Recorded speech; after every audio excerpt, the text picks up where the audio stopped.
Welcome back to Popcorn and Beer. We've got your butter on top, Springsteen, Deliver Me From Nowhere, and of course, our drunk classic, Tucker and Dale versus Evil. Let's go.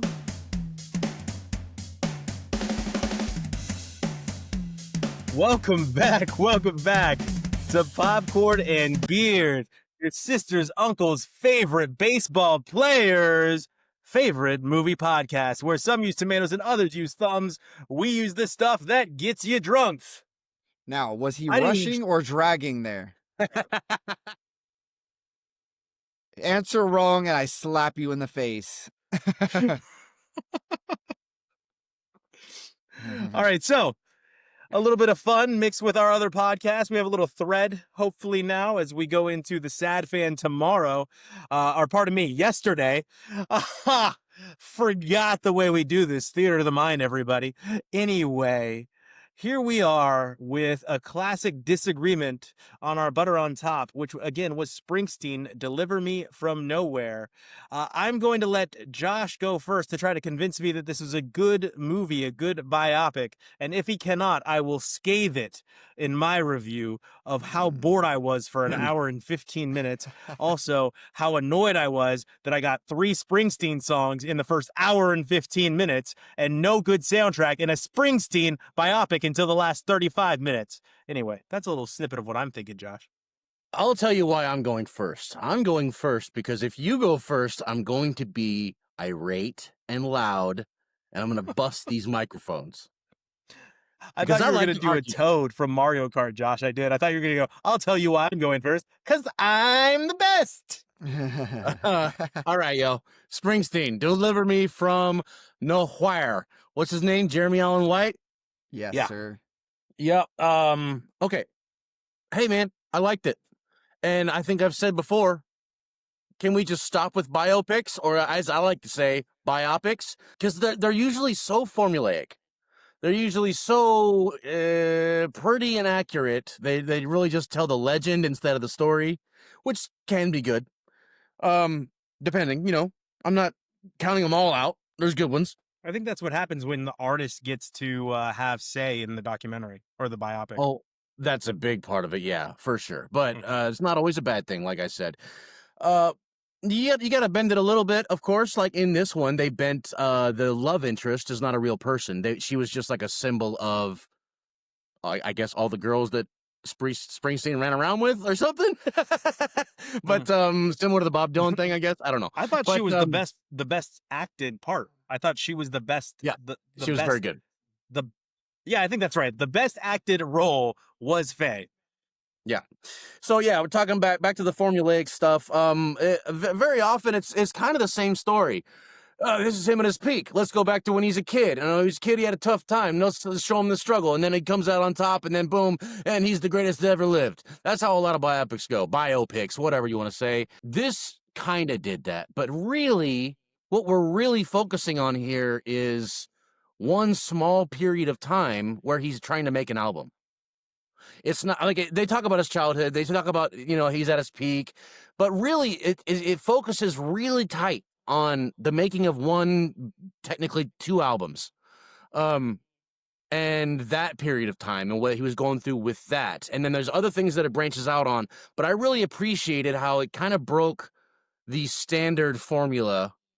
It also subverted your expectations. Frye's going to say he didn't like those expectations subverted because this is the boss, right? Not everyone's a fan. I'm not really a fan of Springsteen. But everyone knows who Springsteen is because he has this gravitas about it. 4 or 5 songs are universally loved, I think. I think 4 or 5, like most people like. Born in the USA, especially right now, is an anthem to play, especially if you actually know the lyrics to that song and how it's not really about being prideful. It's more about being oppressed in the United States and having to overcome that oppression. But yeah, I think 4 or 5. Isn't that fair? I think that's fair. There's not a single song in my Springsteen or in my music playlist, not even on my golf playing playlist, which is full of really corny shit. Yeah, but I bet it's just never come up, man. Like I'm sure there's some great artists that we could throw at you. Like I bet you don't have a ton of Prince on there. No, I don't. I got some Yeah, Prince. so Prince is he's good. not saying Well, much. like on my regular playlist, yes, but not on my golf one. I got Well, like okay, John but yeah, Cougar so I Mellencamp. I've think got you're Jack right. and Diane. Yes, I've got that. Yes, of course. That's not Springsteen. No, you just said John Cougar Mellencamp. Sucking on a chili dog, sucking on a chili dog. I really appreciated the vision of what it was, and it's a movie about Bruce Springsteen's vision. It's about an artist's vision. The movie is about the process of making something quote unquote great. You know, and I would say it's great, of course, because it's two really major albums, whether I like them or not. Watching this artist struggle with his own crap, I don't know. The movie's quiet. The movie's really quiet. I wouldn't say it's peaceful, but it's a lot of him in his room writing and figuring this out and working through his problems. So I can see this. I can see how this is boring. It's a quiet movie about the artistic struggle. Well, an observation: we need to nurture our artists, especially the ones that are good but not necessarily good. Just nurture your artists in your life, guys, because watching this movie is an indication. The only reason Bruce Springsteen got anywhere is because everyone he knows loves him and supports him 100%. Whenever he asked anybody for anything, he got it. That's not the case for a lot of artists. A lot of them just starve and die. You know what I mean? We have to support the arts. Support the arts. So yeah, that's United States. Stop taking money from the arts and giving it to United Argentina. States. I mean, what? Stop taking money from the arts in the United States. It was cool. Jeremy Allen White did a good job. I don't know if they did CG to him at all. They just gave him brown contacts.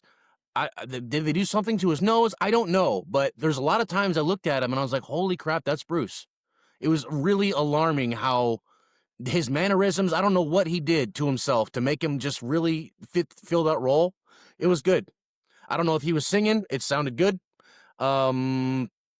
I thought the movie was beautiful. I think it was very peaceful. It was quiet. It had a really good message about mental health, and I thought that was beautiful. And yeah, I give the movie a popcorn and 1 beer. As far as biopics go, I really appreciated it because it was different. I stand unconvinced. This was not a good movie, and only people that kind of look like Josh and are about 20 years older are going to like it, which is sad because a majority of this industry is those people. So, on Rotten Tomatoes, it's at 60%. On IMDb, it's at 60%. Only old white guys that rate movies are giving this a good score. It was a bad movie. Jeremy Allen White did a bad job. He did not look like Bruce Springsteen. He did not sound like Bruce Springsteen. The first lyrics come out of his mouth on Born to Run, and I was like, this is shit. That's the first thing that went through my head. I was like, this is bad. Like, this is going to be a bad movie. This is going to be rough. It's going to be Jeremy Allen White trying to do Bruce Springsteen's voice, and that's all I'm going to hear is not Bruce Springsteen. I'm going to hear Jeremy Allen White trying to do Bruce Springsteen. And that's what I got. Mr. Strong, Jeremy Strong, borderline punchable throughout the entire movie. Like, really stood by Jeremy Allen White, but the character, like, for some reason, like, he was a friend to the end, guaranteed. But I just wanted to slap him, and I don't know why. It was just something about his face. The whole movie, like and it that could in be everything? Succession. Maybe that did it. Yeah, Paul isn't he Walter like that in Hauser, everything? fantastic. Paul Walter Hauser was a great friend, fantastic. That guy is just a good actor. That's all I can say there. Yeah. Best casting for the film was Faye, played by Odessa Young. I feel bad saying this, but it was distracting. The voice was distracting. 30 minutes in, I was bored. 45 minutes in, I was bored. And now we're in an hour, and I'm still bored. Trying to show what it's like to write through the pain. Let me tell you something, movie studios and directors. If you're going to do a 2-hour PSA on depression, why don't you just put that up at the very beginning and not at the end? Because you left me depressed watching this film. I left the theater needing antidepressants. All right? It was rough. And no, like we've all been there. Stop me if you've heard this one before. Daddy was mean to me and I persevered. Okay. We've all been there. We've all seen some story like this or lived a story like this. Get this out of my life, okay? You could just glance over it. I don't need to see it. But then we made up because he had Alzheimer's and I had to save him. Get that shit out of here. An unnecessary part of the movie. Cool. Don't paint Bruce Springsteen as the most amazing person ever. We're already getting that in his war on politics. All right? I don't need that. Stop it. All right? Anyway, let's talk about everything else that was wrong here. Look, much of this movie is about the album Nebraska and his relationship with his father and how he utilized the album of Nebraska to try to overcome that. It influenced a ton of the album, and he was hesitant at times to change anything about the album. He wanted to make sure this was exactly as he envisioned it. Though it is powerfully emotional and touching, it misses the mark. With what feels like forever to get to the heart of the music, the movie drags and struggles to find its legs and suffers for it. The movie misses its mark, leaving audiences wondering for large parts, what is this actually about? It is actually about the finding and the making of Nebraska. That's what the movie is supposed to be about. But they throw too many curveballs, all right? Most pitchers have 3 pitches. They wanted to throw 6 different pitches here, and it was enough. Like, it was enough. Okay, cool. Oh, he's got relationships with the ladies, but he can't commit. Oh, he's got a bad relationship with his dad, but he loves his mom. Oh, he's struggling to write music. He's got to have it his way, but his tour manager loves him. Like, the band will do anything. Yeah, get that enough. Pick a story, film a story, stick to said story. Don't give me all this and at the very end go, oh, by the way, this was a PSA on depression for 2 hours. We just want to let you know that if you are depressed, you can contact somebody. Amen. Praise Jesus. Get out of here. Enough. It was so bad. It was so boring through a majority of the film. And it's not going to win anything. It's not going to be nominated for anything. But I'm going to tell you, a lot of people that are 20 years older than Josh and look like Josh are going to give this movie an A or rate it way higher than it should be. And we need to be honest with ourselves. This was a rough movie to watch. It's going to sink you into a really sad spot. You're not going to hear many of the good songs that he released. You're going to have to sit through the depressing shit, just like he made his band sit through to release this album, because this album came out before his big, huge platinum album with Born in the USA. He forced this album out on his band, and he forced this movie on his fans. Now, when you say people that look like me, do you mean wizards or? Yes, Gandalf in particular. Yeah. Yeah. Well, that was shocking. I didn't know that you would have that much hate. I know you have that much hate. It just signs off. It just disappeared. Oh man. Yeah, I mean, I couldn't pick Bruce Springsteen out in a lineup of regular white dudes. I don't know. I don't even know what he looks like in my head. So that's how unaware of. I mean, yeah, probably he just looks like generic white guy from the Midwest, you know, or whatever. He's not from the Midwest. He's from New Jersey. Oh, okay. So why did he make an album okay, called? You won. You won with that comment right there. Yeah. Like, okay, I give up. You're right, George. You don't know this guy. Yeah. Why did he make an album called Nebraska? Yeah, I don't know, and it doesn't really get into it. Like, I think it's like one of the songs on the album. Sorry, Josh, you didn't realize I hate. Just hate. You just hate. You just had so much hate. I wasn't expecting all that. Oh, you tend to you have hate for anything that just flat out says mental health, which I find alarming because you worked in mental health, and like, no, I don't want to hear it. You just figure it out yourself. Yeah, but it's a pattern I've noticed. That was. Oh, you're sad. That was. You're fucking sad. Boo hoo. Just tell me this is a movie about me being sad, and then I'm in. Don't try to trick me to get me to the theater to be sad. Okay, yeah, I will admit, like, this is you're expecting something big and grandiose or whatever, and it's a song about artists being sad. And as an artist who knows sad, that's why I liked it so much, and I understand the average person being upset. But your accusation on Jeremy Allen White, like, wow, that was surprising because I thought he did wonderful. And so did my mom, who's a huge fan of Springsteen. Fair enough. Yeah, I will. Go ahead. It can't possibly be the worst biopic ever made because, like, All Eyes on Me, where the Tupac one exists. So, Bob Marley. Yeah, that was bad. Yeah, no, I don't think it's the worst ever. Like, I gave it a Marley was popcorn good. 1, to be clear. I don't think I said that. I gave it a pop 1. Like, it is a watchable film. But no, Sure. So Josh, I just felt like the voice was in and out. It was in and out. And the opening, like, you got to make that, if you're going to do Born to Run as your opening, you've got to make that crisp. Like, it's got to slap, like, right out of the gate. If you're going to open the movie and it's Born to Run, it's got to slap. Like, the voice has got to be spot on for that track if you're going to open with it, and you throw me off right away. I felt like it slapped. That's all I'm saying. It felt like it slapped. I was in. As soon as I heard him, his voice, I was like, oh, okay, here we go. And you were like, oh, I got to poop. So you and I went, Yeah. We had diametrically opposing reactions to that opening. You know, love it or hate it.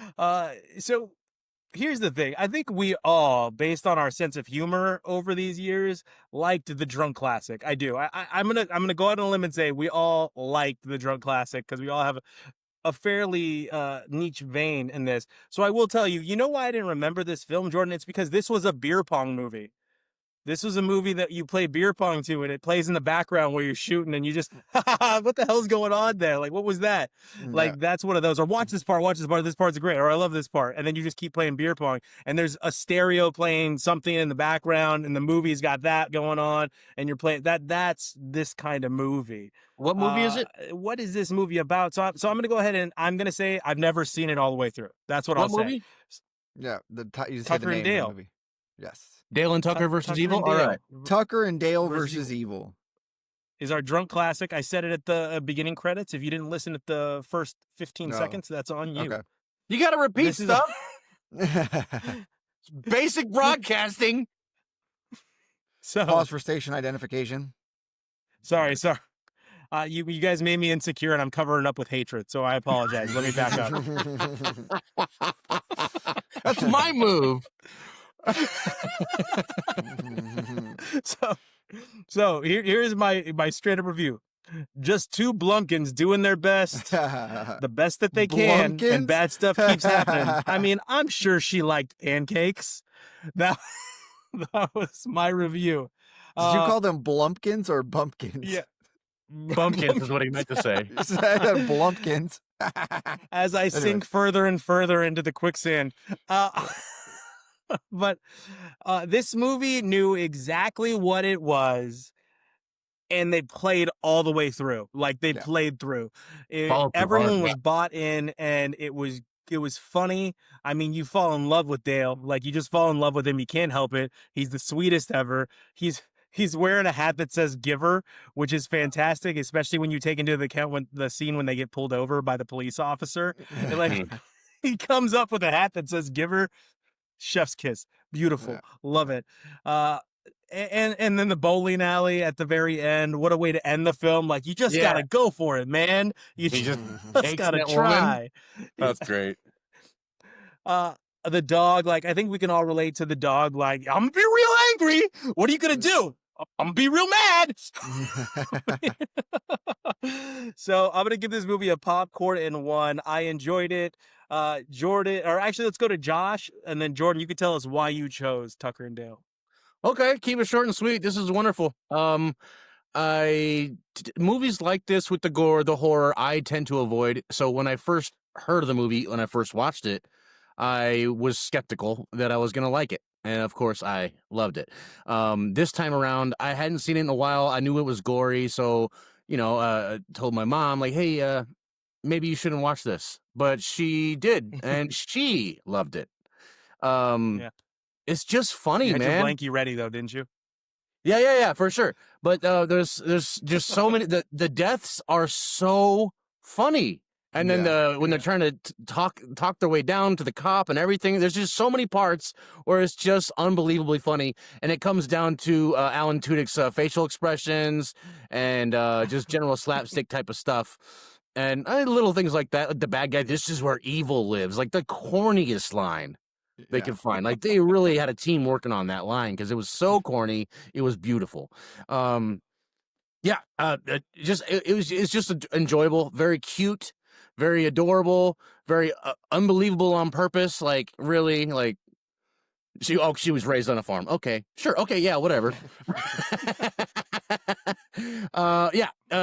It's just a fun movie, and if you haven't seen Dale and Tucker versus Evil, it's a slasher. Well, it's a romantic comedy disguised as a slasher, and you should really just go check it out, especially before Hallows Eve. I give us a popcorn and 2 movie. Popcorn and 2. He must have been real afraid of bees because he was running his ass off. Tucker and Dale. It's a very meta parody. It feels like a bad movie at first, but man, is it actually really smart and very layered. There's a lot of different little themes that it touches on, and yeah, I never thought of it like that, a romantic comedy.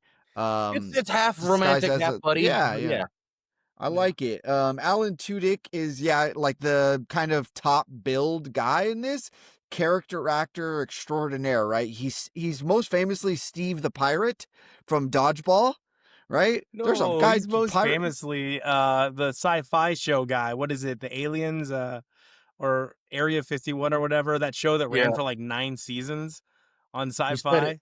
He's played multiple different robots in different shows. Almost every cartoon you can think of, he's in it. Yeah, Pirate Firefly. Steve But is a good reference though, because you get to go, I'm a yeah, pirate. Pirate Steve for sure. there's a guy dressed like a pirate on our team. Yeah, it's corny. My favorite, man. The guy running full speed and diving into the wood chipper. I Come forgot on. all about that, man. Golly. It's like, what are we supposed to say, officer? We've had a doozy of a day. And these college kids just start killing themselves all over our property. Yeah. And that's another very repeatable line that I still say to this day. College kids! College kids! College kids. College kids. It's not that short of a movie, but it feels like it's very fast paced. Yeah. It moves very Hour and a fast. half. Yeah, so it's relatively not that long, but like, yeah, it feels less than that. It feels really like you're in and out in an hour. Like just, how quick. Yeah, so I wanted to end it off with something fun, spooky season. I kind of had the last classic. No, I kinda. Yeah, kinda. Yeah. Kinda. But yeah, I wanted to switch it up, do some horror comedy. Those are always good to mix in, and it's hard to find a good horror comedy movie. There's only like a handful that really, Yeah. you could really call like this is a good movie. I like, you know what I mean? Yeah. So I give it a I popcorn. gave you guys one last year. I still got to give it a popcorn and one. I mean, it's good. It's campy. It's culty a bit. So yeah, popcorn and one. Popcorn and one. Josh, what does a popcorn and one mean before we move into what we were watching this week? Thank you for Tucker and Dale versus Evil Jordan. But what does our rating system mean if the audience is wondering? Because you gave Springsteen a pop 2, I gave it a pop 1. So what does that mean? What's the difference there? So popcorn, folks, popcorn means either it's a bad movie or I don't think I would tell anyone that they should watch this movie. Whether it's good or bad, like it's not the best. Popcorn and one beer is standard, not bad. Yeah, let's watch it. Let's put it in, pop it in there. It's not bad. Yeah, maybe, And, yeah. A popcorn and 2 beers. That's a movie that is just good. You gotta go see this one. Number 3, though, the final rating is popcorn and 3 beers. That's nearly perfect or perfect, and it's so good you are required to watch it. It is the number one. Why isn't it getting reviewed more? Required.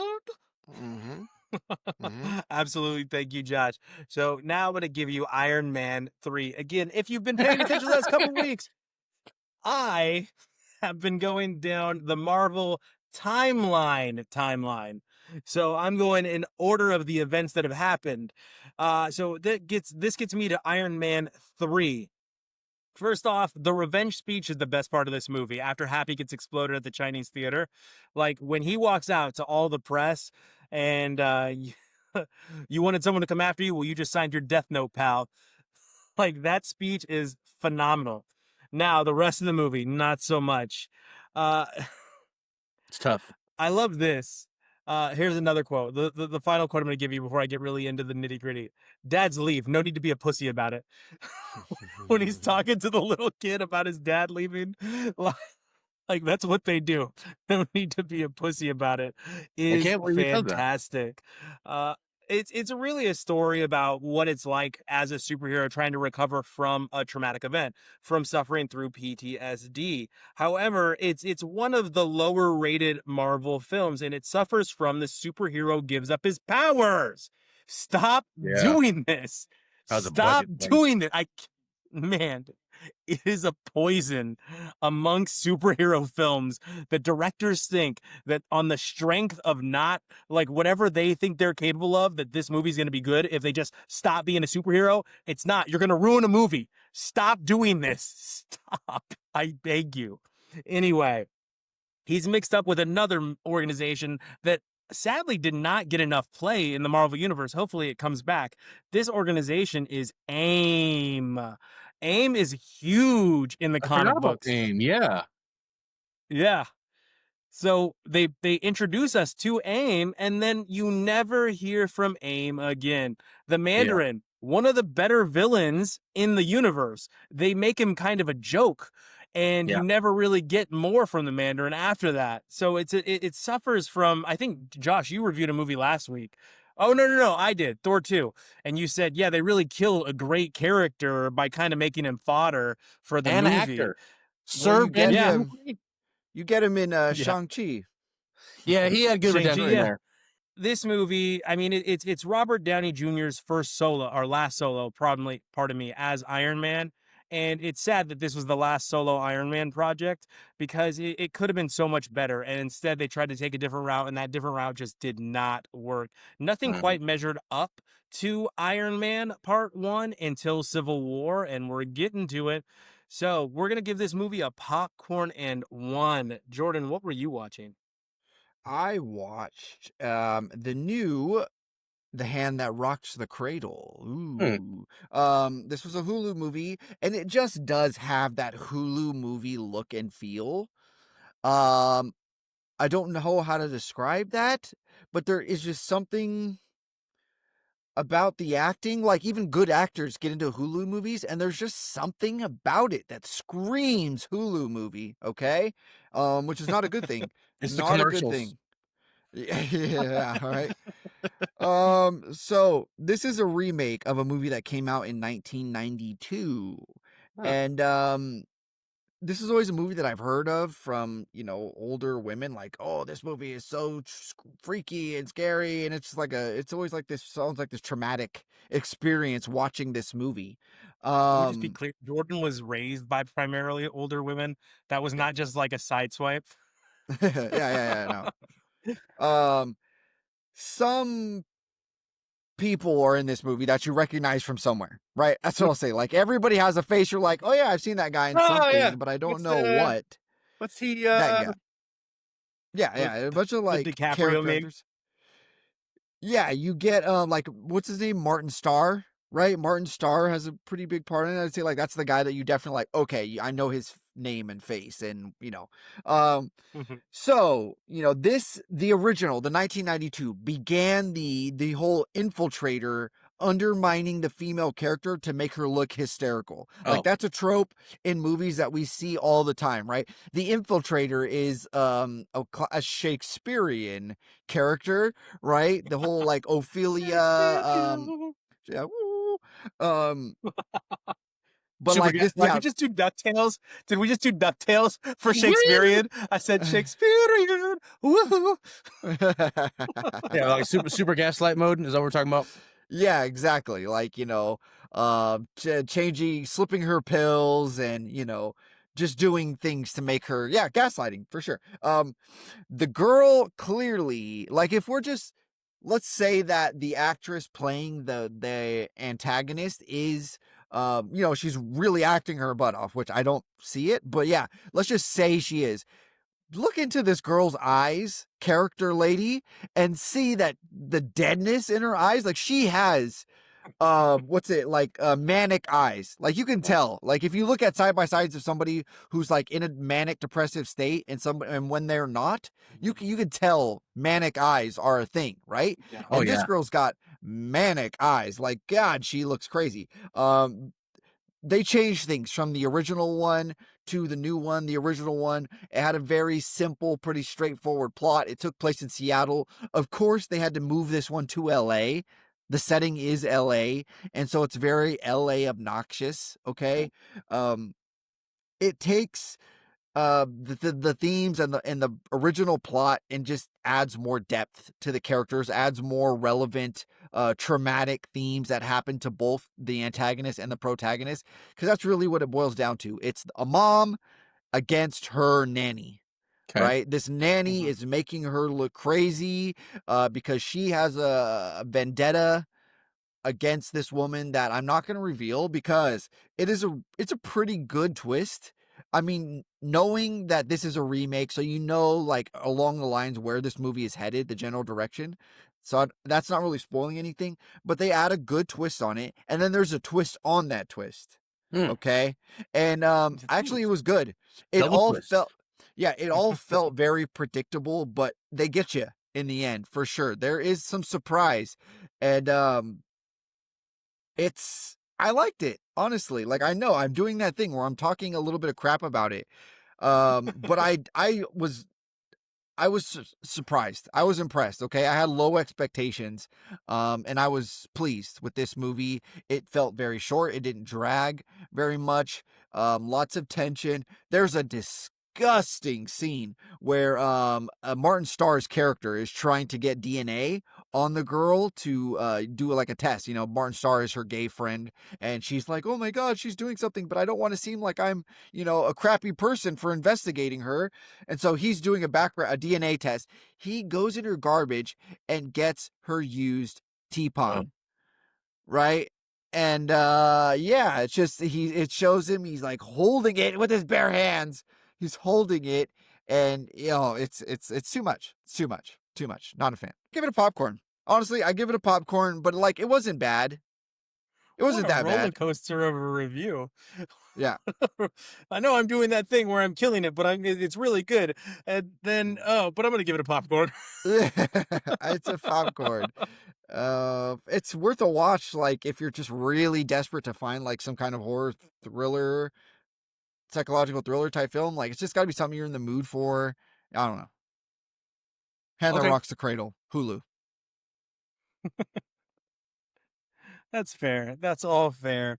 I watched something, not The Hand That Rocks the Cradle, but I watched The Woman in Cabin 10 starring Keira Knightley, and it's kind of like, is she crazy or are they trying to make her crazy? So Ah. Keira Knightley and Hannah Waddingham, there's also the guy from Iron Man 3, and I can't think of his name, so apologies to this actor, Memento Man. that plays the villain, the main big bad in Iron Man 3 is actually Yeah. another big bad, or Guy supposed big Pearce. bad in The Woman in Cabin 10. So Keira Knightley and Hannah Waddingham star in a whodunit, or maybe it's a this girl crazy. Hmm. That's left for the audience to decide. Is she in danger, or is it all in her head? Are the rest of the guests in danger, or are they singling her out? This film does not do enough of a good job in edging its audience. I'm sorry I use sexual terminology there. It just gets right to the sex, if you will, jumps right into bed with you, and maybe this film needed a bit of a slower pace to it to really take off, to really set up where it wanted to be. More intrigue, more curiosity, more suspense. Instead, it's like, boom, it's me, bitch. And you're like, oh, well, that was quick. Nothing to figure out. I mean, that's what I thought was going on, but now I know, making it very obvious also. So in a whodunit like this, you don't want it to be very obvious. If you're right with your very first guess and not just lying about being right with your very first guess, it didn't do the job it was supposed to do as far as these types of films are concerned. This film did not do the job it was supposed to do. Keira Knightley, ass off. She's fantastic throughout the film. Her ex-beau is very good throughout the film. The character actors that exist within the realm are just okay. Some of it's a bit overacted. Some people would think like, this is going to be my star turn. Here we go. Let me turn it on. And it's like a bit much. So with The Woman in Cabin 10, I'm going to give it a popcorn. But if you like films like this, if you're kind of like Glass Onion and you're craving something like this, or Murder on the Express, and you're craving something like this, throw this on to get you to Glass Onion 3. I think Okay. that's what you can do. Just throw this one on, make it through it, get to Glass Onion 3. Otherwise, you don't really have to worry about watching The Woman in Cabin 10 starring Keira Knightley on Netflix. Jordan. Yeah. Jordan. Yes. Okay. Perfect Neighbor is a new Netflix documentary, Well, okay? And this was getting some heavy press on Twitter, some heavy advertising, and lots of celebrities were talking yeah. about this. Go watch this. Go watch this right now. It's up for awards, which it is going to kill. Okay, it is Yeah. going to kill for award season. Um, it is the story of a story that you have heard, a real life story that you have heard about for sure, right? Mhm. The woman who fired through a closed locked door, killing another woman, right? And A it's got mother. a mother, yeah. It's got racial implications behind the whole Yeah, they're not incident. undertones. They're Right? No, very no, no. heavy racial. It's very heavily racially driven. Right. I'm telling you from like the point of view of like how this when this original story came out and it was Hmm. still kind of being investigated. Because yes, I definitely and I was following this story a little bit. I remember being outraged at kind of the reading of this story.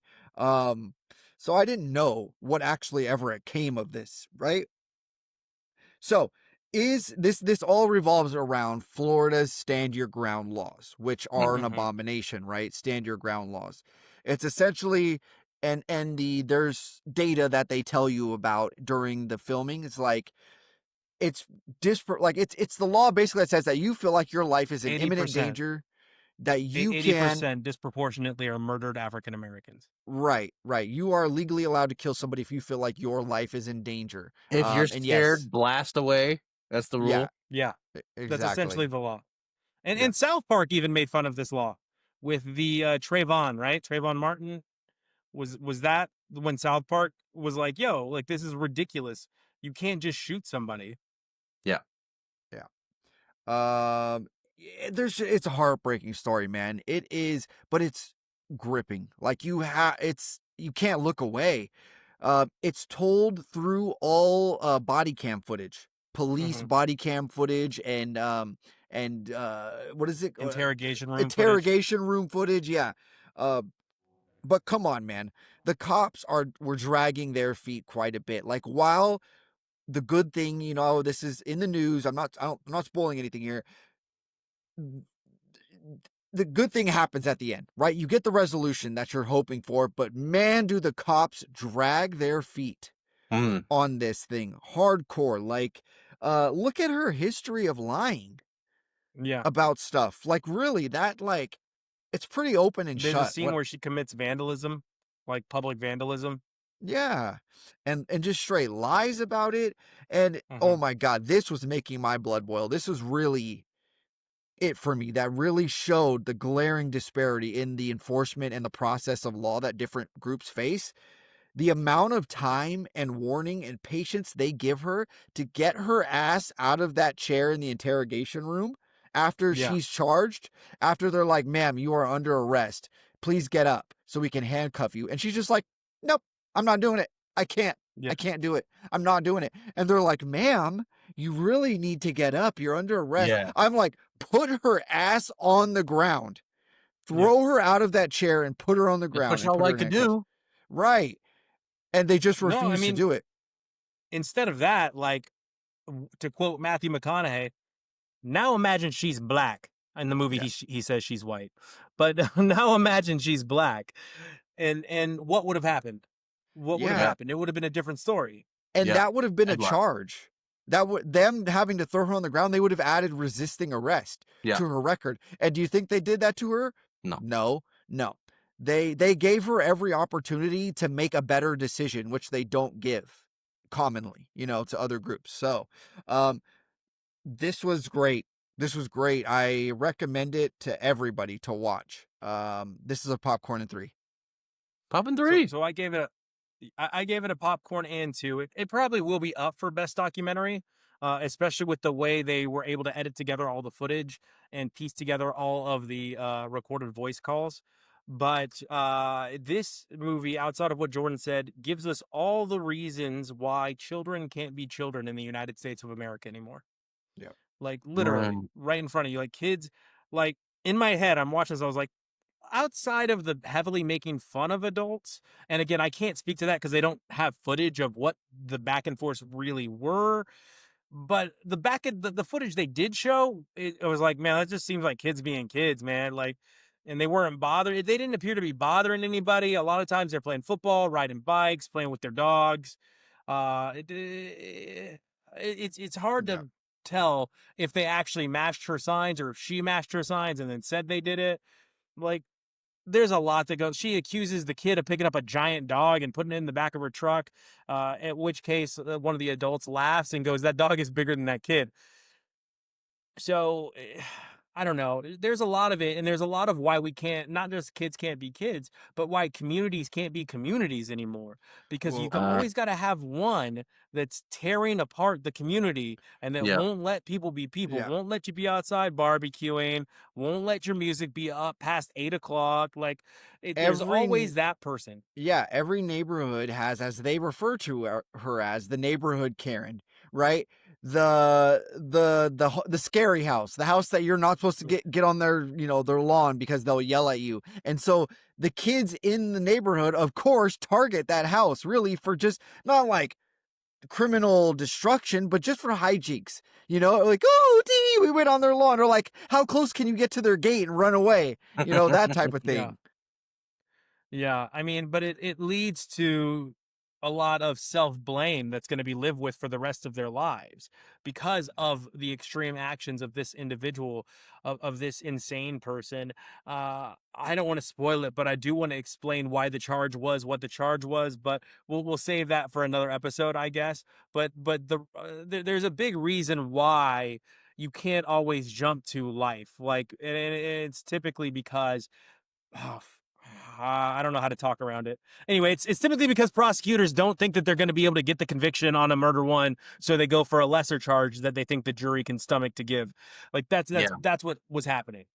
But Yeah. yeah, the lady's deplorable. I was sitting on my couch and I literally said, I hope this lady gets life in prison. I hope she rots in jail.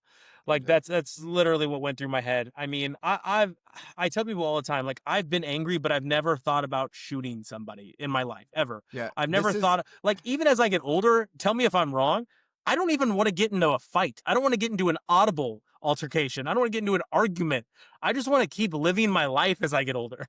Yeah, I don't and this even is want to play wrestle anymore. You know this what I is mean? I used to want to clearly wrestle. No, I don't even want to Yeah. wrestle. this is clearly a lady though that like no amount of time incarceration that is going to see her she's going to have any remorse, like any reflection on her own actions. This is not a person that's going to come out of prison rehabilitated, right? Yeah. So, yeah. Popcorn 2, Popcorn 3, see it on Netflix, The Perfect Neighbor. Jordan, why don't you give us another one back to back? Okay, so I watched something else new called Good Boy. Okay? Good boy. Good Boy. This is a horror comedy? Question mark. It's I think it's like Swedish or something. It's a foreign film that's voiced over, but you can't really tell because it is a horror film from the family dog's perspective. Okay? So we had a horror film. I want to see this. I know what movie you're talking about now. Yes. awesome. It is the family or okay, so we had a horror film from the killer's perspective, right? The silent killer A Violent guy. Nature. A Violent Nature, and I bombed it. Don't watch that. It was really boring. You want to talk about boring, right? That movie was really boring, right? A dude just pacing through the woods silently for And it's 30 silly. minutes. Yeah. Not good. This was really cute though, okay? Because it's a dog. You can't be mad at it, okay? I love what they tried to do here, but it's not an executable, entertaining formula, okay? The dog is adorable, as I said, right? Makes you want to pet your dog, makes you want to just snuggle on your dog the whole movie. The humans remain mostly faceless, like if you ever seen the old show Cow and Chicken, right? If you've ever seen maybe Charlie Brown, Yeah. like the Powerpuff Girls. yeah, you do actually get dialogue though from the people. It's not wah wah wah wah. Like the dog, I guess, understands the people on a certain level, but you don't really see too much of the human faces, it's mostly just one guy and his dog. There's not very much other characters. There's a handful that come in and out, but it's just the guy and his dog, and then creepy, bad, like AI CGI demon stuff going on, like occasionally. Okay. The human gets he inherits this cabin in the woods, right? Perfect setting. Inherits this cabin in the woods, and it's cursed or something. There's really no explanation for like why actually Like everything is Amityville horror style, like curse. again, you don't really get an explanation because it's from the dog's perspective. Like the dog, like the human just starts getting sick and possessed, and the dog is just concerned, and the dog is having these kind of premonitions and seeing these creepy things that are happening. You're never really sure what's actually happening. Okay. Okay. Yeah, the dialogue is like really just like any dialogue that's there is just trying to drive whatever something of a plot that they're trying to have to get you through this movie, right? He feeds his dog from his own mouth, which is gross. That's So he baby gross. birds his man. dog. Yeah, that's Dude, a lot. Some That's too much. people are disgusting creatures. A little kiss now and then is not a big deal. Yeah. But come on, that's a. Ugh. Yeah, no. Ugh. Yeah, and you always hit the, you tuck the lips if your dog is kind of kissing around that area. You tuck the mouth, but like, yeah, no, I've seen Good. people like, yeah. All We right, can you move get on. it. Okay. Let's keep going. And you just give a little. I'm just kidding. All right. No, none of that happens. That's just to gross out Frye. So yeah, it's not much of a movie. Like it's just like an interesting experience that kind of wears off after about 30 minutes. You're like, okay, that was cool. Cute dog. So this is a popcorn. Popcorn. I'll have to check it out still, I think. Just like in a violent nature.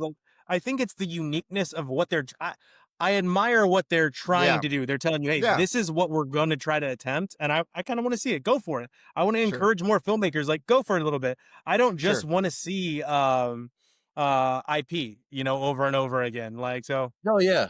Give us some fresh stuff. We like a little freshness. Yeah, it's you feel things for sure in this movie, and it's it got themes to it. So, it's good. It's fine. All right. It's So I'm popcorn, gonna be though. quick with this one. I'm gonna be quick with this one. We've all seen this movie. This movie is a popcorn in 3. It is Captain America Winter Soldier. I love this quote. Humans don't like to have their freedom taken. We need to manipulate them into giving it up freely. Figure out why I like that quote right now.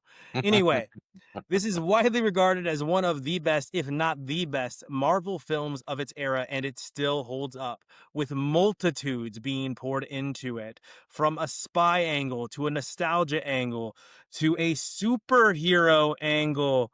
And they go super light on the superhero. It's a lot of just action spy thriller, like taking you away from your typical Marvel formula, which was a breath of fresh air. It breathed oxygen into the phase.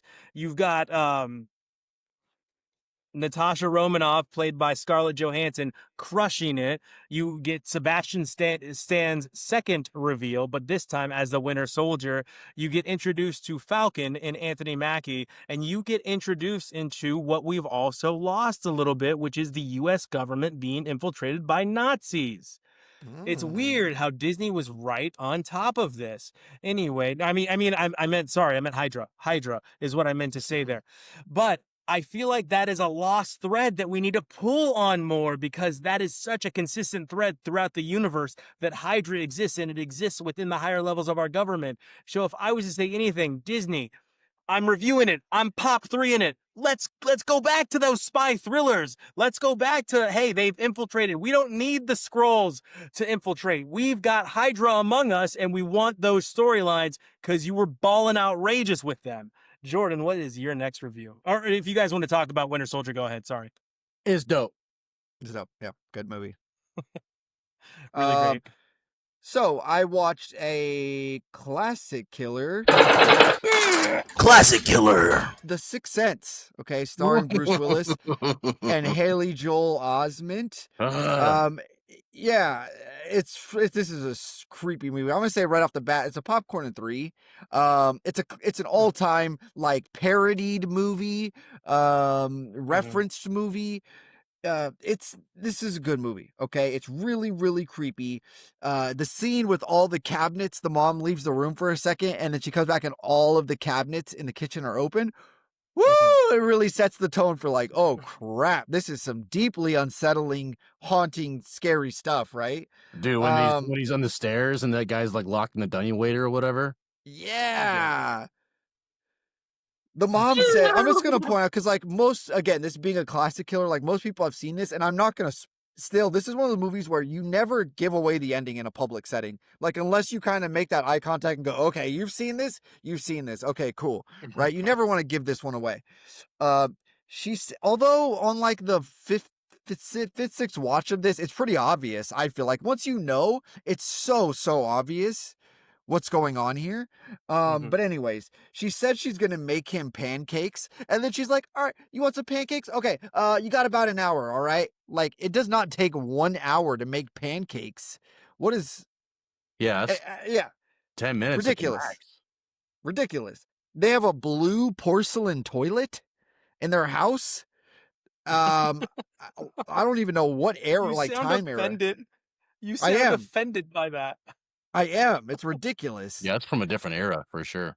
The wake for the girl, okay, when they go and he's trying to now help the ghosts and stuff, right? um Mhm. and that, oh my god, it just reminded me of my favorite sequence from any of the scary movie films of all time, where he's at the wake, the little psychic boy, and he's like, smoke all you want, you're gonna get hit by a bus, and he points at the guy with the toupee like, that's not fooling anybody. And just like he's going through just busting on everybody. And then the photograph, she's going through the photographs and she's like, oh, there's the guy with the twisted up face. She's like, oh yeah, that's him, he's over there, and he actually looks like that. This is an all-time sequence. And I didn't know that came from this movie. Hmm. I hadn't seen this in a while. So Tony Collette looks great.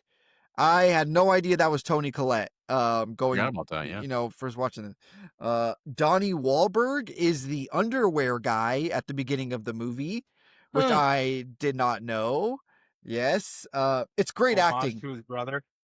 Yeah. It's great acting all around. All time great, twist. It's like a double twist, right? Kind of going on there Yeah. because you're not quite sure what Haley Joel Osment. You get like a mid-movie twist.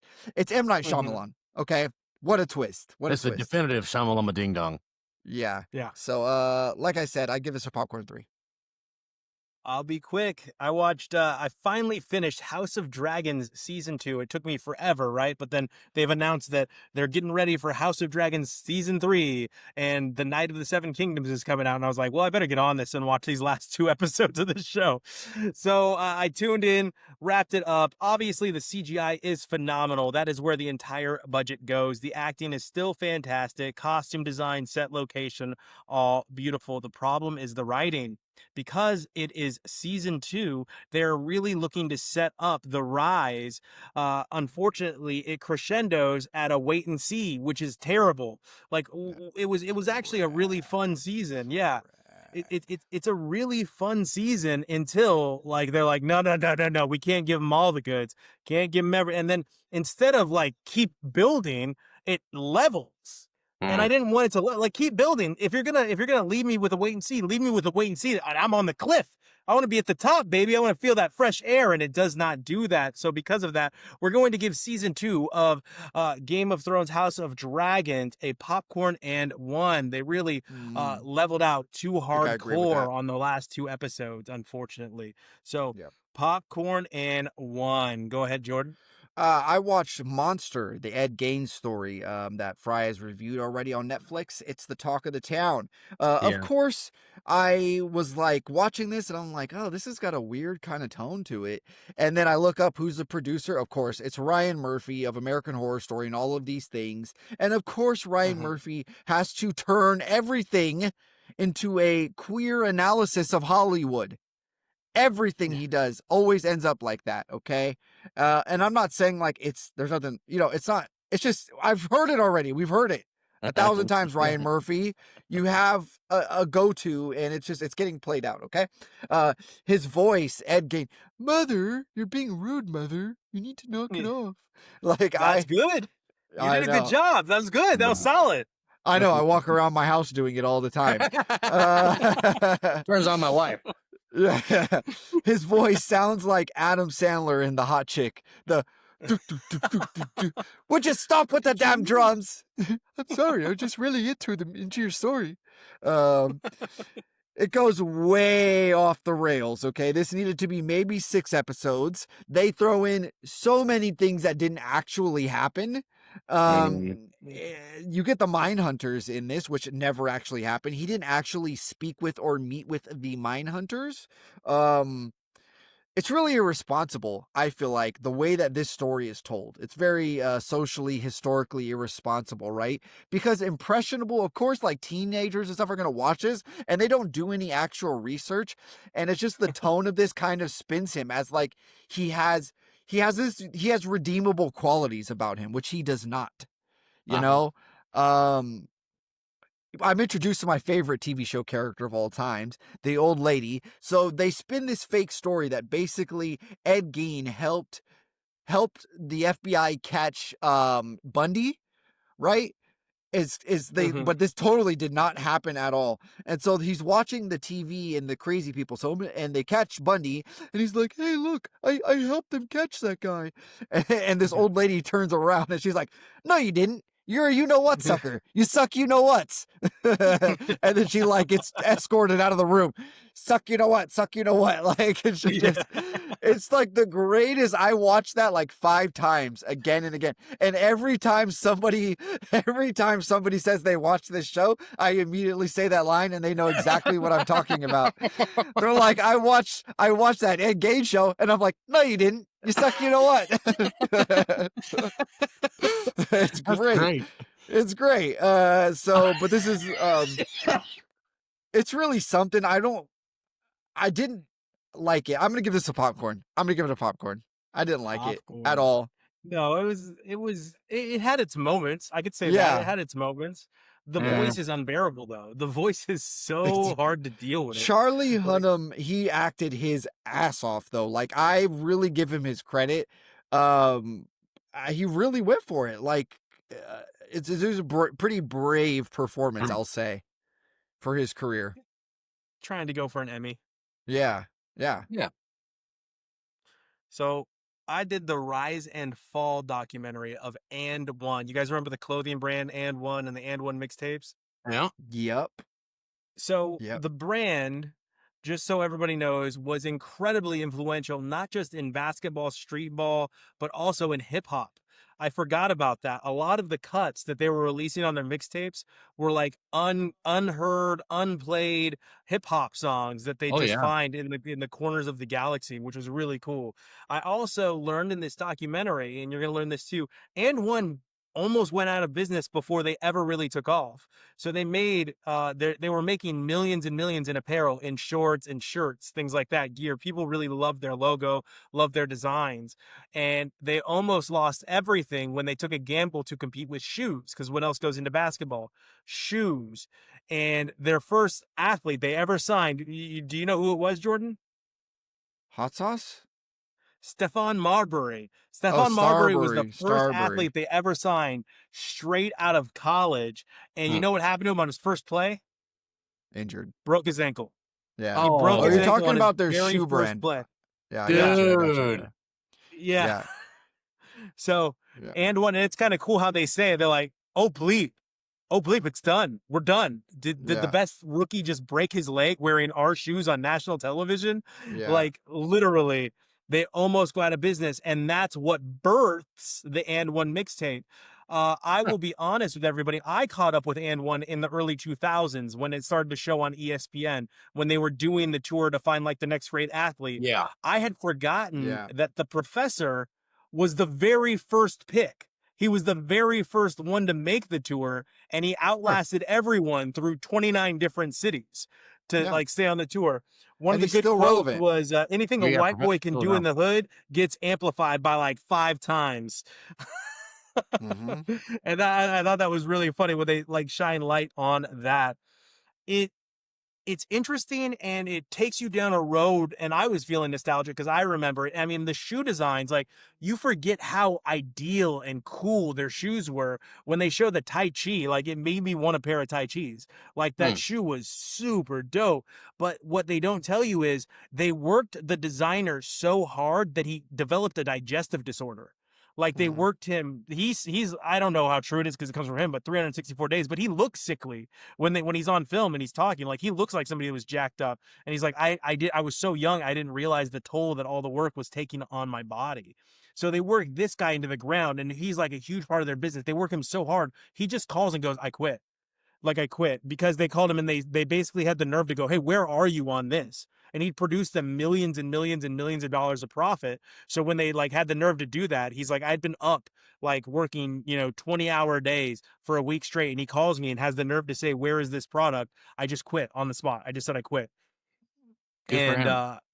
yeah, and it turns out like a lot of this comes down to that's what really destroyed and one. They're going to lead you to believe before they get to the nitty gritty of it.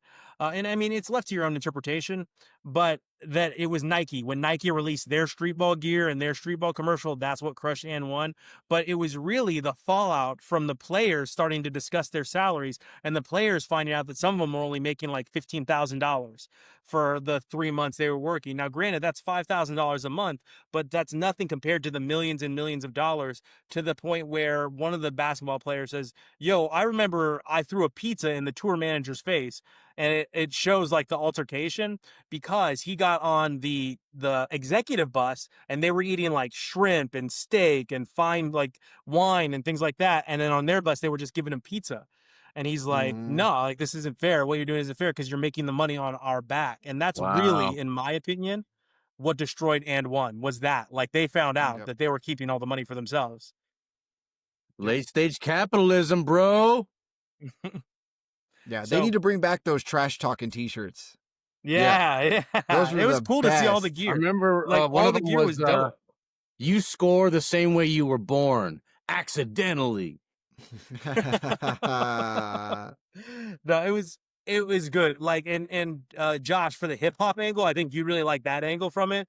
Oh yeah. But it like you could tell like a lot of them are angry. They're like they turned us into clowns. They turned us into a sideshow. Mm. And I kind Yeah. of empathize with them. I can understand where they're coming from, but some of the athletes are like, I got paid just fine. I'm never going to complain about it. I made a lot of money. So it's very interesting to see who was taken advantage of and who wasn't. Overall, I gave it a popcorn and one. Jordan? Yeah, so let me finish these out real quick. I watched the 1980 Friday the 13th movie, okay? Are these the horniest 25-year-olds playing teenagers? Hmm. You can Uh, smell 'em. Yeah, you get Kevin Bacon in a Speedo. The cop, there's a hilarious scene. There's a cop that arrived to Camp Crystal Lake to investigate some hijinks and stuff going on, right? And he's on a motorcycle. It is the most piece of crap motorcycle that they got this cop on, and he can't even drive it. Like he tries to turn around and he almost falls down. And I don't think it's on purpose. I think the guy just genuinely didn't know how to drive a motorcycle, and he's like in gravelly dirt. Um, Again, going back to the horny teenagers, they're playing strip Monopoly. How do you play strip Monopoly? Like it doesn't even make sense in the movie how they're doing it. They're just like, yeah, it's just an excuse to like take their clothes off. Mhm. A woman is being chased by the bad person, right? Because it's a bit of a The bad twist person. reveal. And it's the worst barricading inside of a place that you could. It's so funny. It's so funny. It's like it's really like a parody of itself. This girl is trying to barricade herself inside of a cabin, and the way she does it is just ridiculous. She's like trying to stack chairs, and they're just falling on her as she's trying to do it, and it goes on for comically way too long. Um, and then you get a fight, right? When the reveal happens, who is actually doing the killings, right? And it's hard to watch this from the perspective of like Jason. There was no allusion to what like Jason with the hockey mask and like what we know of now when we think of Friday the 13th, like going into this, there people didn't have that preconception of what to expect, right? Yeah. So if you try to Yeah. watch this from that point of view, it's actually pretty solid. It's a really good kind of slasher movie with like this psychological twist going on. But you get this fight between the final girl, who is not the final girl you expect when you watch this. It's this Peter and the chicken from Family Guy sort of fight. This very like, why won't you die fight. You get a rifle butt to the crotch, which was funny. You Rifle get a butt to cast, the crotch. That's a yeah, hell of a you get sentence, sir. you get a cast iron skillet to the head. It's very Looney Tunes, okay? Right. Head bashing into the sand, right? One character has got another one in a full mount, and she's bashing her head, but it's sand on the beach. Like this is a very ineffective strategy, ma'am. Um, and when it's all said and done, why does she get onto a canoe? There are a number of cars that are left around this campsite. She gets onto a canoe and paddles out into the middle of the lake and just kind of falls asleep. She gets onto a rope bridge. Yeah. Just ridiculous decision making. But, I thought it was good for like an old slasher film. I give it a popcorn and 1 for its time. Okay. Very innovative. Very innovative. Okay, so then we got Friday the 13th Part 2, 1981. A year later, this came out. Oh, It wow. starts with a really way too long recap of the first movie. Okay, but it makes sense because you didn't have YouTube back then, or like really the internet that you could just go to and be like, oh, what happened in Friday the 13th Part 1? Like, get me caught up. This happened a year ago, Yeah. you know? Right. So, yeah, it gives you like a pretty long recap. So you're back at not Camp Crystal Lake, but an adjoining camp across from Camp Crystal Lake. You get one of the counselors, right? It's pretty much the same premise. Camp you get Dirty Leg. you get horny teenage counselors all hanging out at this place, right? And then the slashing starts. You get a counselor. One of the counselors in the wilderness is in a wheelchair, which being a camp counselor in the wilderness is not the most ADA compliant job to be in, right? You're just like, I understand you don't want to discriminate against the guy in the wheelchair. You want to give him an opportunity to have a job, but this is a job that kind of requires like, it has physical demands. You know what I mean? Like, I don't know. They just basically, but then at the end of the movie, you see, basically they just wanted to push a guy in a wheelchair down some stairs. Mm. That's what they wanted to do, right? Because that's what they do.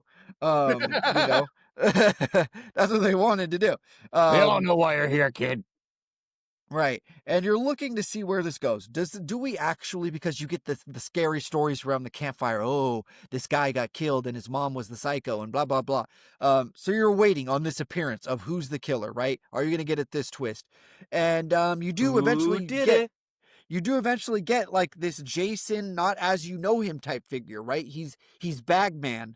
He's Jason with a burlap sack over his face, right? You don't Lil get Wayne the Duffel classic. Bag Boy starts playing. Yeah. And you would think Jason is a Dagestan wrestler, the way he gets this takedown in the final fight scene, right? He totally gets this this single leg takedown on a guy. It's pretty good. Pretty good form. Good form. And these movies are bombed. Okay, on Rotten Tomatoes, whatever it is. Okay, they're really, really bombed. There's not a single Friday the 13th movie that gets a review higher than the very worst Nightmare on Elm Street movie. Okay, not a single one. And having just watched the Nightmare on Elm Street movies, these are leagues beyond better than any of the Nightmare on Elm Street movies. Okay, the Nightmare on Elm Street movies were dog crap. Okay, I'm sorry if that's a hot take. They are awful, awful movies. They're bad. Freddy is just a great character. Yeah, I like Freddy. His movies suck. Yeah. And a These great are Halloween way costume, better. if we're going to be honest. Yeah. Iconic. And so these movies are bombed, and I think the big problem is that a lot of younger, newer, later generations watch these, being so heavily exposed to Jason in the hockey mask and him being the guy, that Yeah. they're watching it from that lens, like, oh, it's the mom, where's Jason? And then the second one, Right. they're like, oh, he's got a sack on his head, where's Jason? You know? Yeah. Like, if you take these for what they are from their time, these are good slasher movies. Okay. Yeah, I think that's where a lot of slashers suffer in retrospect, because they are, as a genre, not polished. That's what they're known for, yeah. right? Yeah. So if you go back expecting something that's good, you're already wrong. Yeah, you could argue that this really derails once you get Jason as you know him in the hockey Mm. mask. Like, I'm gonna watch as many of these as I can in the next week, Friday the 13th films, and I'm pretty sure the third one is where he gets his classic hockey mask Yeah. look, and I'm pretty sure it goes downhill from there. So we'll see though. Wasn't it me and you, Frye? Didn't we both see like a mid-2000s Jason? That was okay. That was great. Yeah, it The was remake, Michael Bay's Friday the 13th. Yeah. that is great. I Yeah, really like that one. Not a bad one. Yeah. So Friday the 13th Part 2, I give popcorn. Popcorn. Well, Yeah. finally, I gave this a popcorn and one. Gen V Season 2. It is actually very cool how they're making this an accommodation series with The Boys. Because remember, The Boys the season finale, the series finale is coming up. All right. Oh. I think next year, 2026, is the series finale, the final season of The Boys. So they've done a great job of making Gen V an accompaniment I don't to know. to The Boys. Sure. It is fun. I think I said that Gen V season 1 was better than a lot of the seasons of The Boys, and I stand by that. In this one, we discover Godalkin. Now, if you're familiar with Gen V, they go to Godalkin University. So his name is on the university. He is the godfather of soups. And they kind of go down a path of how do we discover this person that should be well over 100 years old? And you really get to know how it is that this can happen. But I mean, honestly, why not just suspend disbelief and go, you know what? We live in superhero universe, so anything's possible. All right. It's very possible that this guy could be alive. So Marie Moreau is back and she is broken out of prison, but did she have to? Because all of her friends, that ragtag gang of superheroes, is set free from prison. They're allowed to leave, and their story begins to intertwine with why were they released. They need to discover all of these things, the reasons behind why Marie's being chased, why were they released, why are they allowed back in school. The show is great. It's funny, it's witty, it's filled with action. It's crude, it's gross, it's adult. It is up to you if you want to watch it. I mean, there's people squirting out of buttholes, like whole human just coming out of butts in this one. There are one of the powers is a girl can manipulate her hair, but not the hair on her head. So that's something to think about. There is all kinds of new things introduced to us in Gen V Season 2. It is a fun show to watch. You're going to not be bored through every episode. You're probably going to be like, oh, what is happening right now? You get all the shenanigans and bloodshed that you've come to love from The Boys universe. I'm going to go ahead and recommend Gen V Season 2. The finale is awesome, and it does set up a team up with the Gen V crew and the Boys crew. So we'll see where they take that. As the showrunner has said, there will only be a Season 3 pending on viewership. So they may just use The Boys' final season as a send-off for Gen V as well. Stay tuned. It was a popcorn and one for me. Really quick, Jordan, Perfect Neighbors on Netflix. Ed Gein's on Netflix. Good Boy, where'd you watch that? Rental. 6 Cents. Rental. Friday DVD, the 13th. actually, but you know, DVD. DVD. Friday the 13th. Rental. And The Hand That Rocks the Cradle is on Hulu. The Woman in Cabin 10 is on Netflix. Tucker and Dale versus Evil is on Hulu. Captain America, Iron Man, all on Disney Plus. Rise and Fall on Netflix, and Gen V is on Amazon. What is our butter on top this week, Jordan?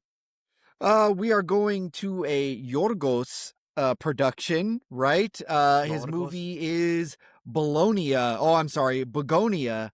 A classic Yorgos formula. Let's shave Emma Stone's head bald.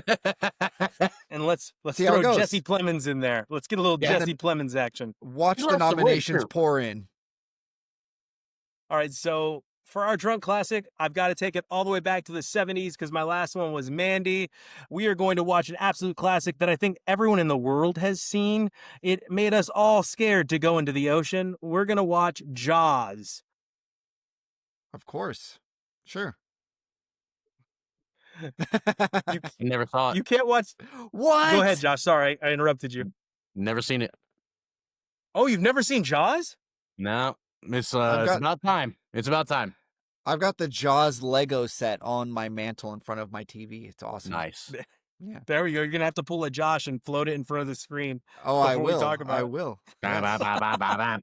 All right, sounds good. All right, everyone. Thank you for joining us each and every week. We do our best to review absolutely every film, every TV show that's on all of your streaming platforms and in theaters.